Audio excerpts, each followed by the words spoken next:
মির্জা ফখরুল ইসলাম আলমগীর, যাকে আমরা একজন পরিচ্ছন্ন রাজনীতিবিদ হিসেবে জানি, তাকে আজকের অনুষ্ঠানে পেয়ে আমরা স্বাগত জানাই।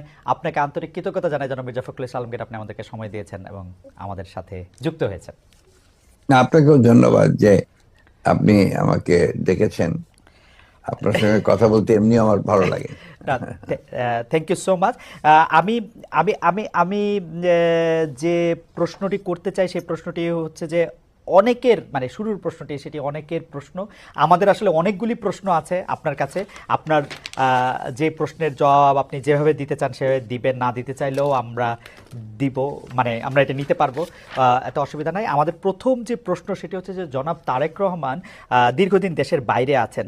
আমরা দেখেছি যে 5ই আগস্টে ক্ষমতার পট পরিবর্তনের পরে শেখ হাসিনা পালিয়ে যাওয়ার পরে তিনি ভার্চুয়ালি একটি জায়গায় তার পরদিনই ভার্চুয়াল বক্তব্য দিয়েছিলেন, বিভিন্ন অনুষ্ঠানে অনলাইনে সক্রিয় থাকছেন, বক্তৃতা দিচ্ছেন, কিন্তু বিএনপি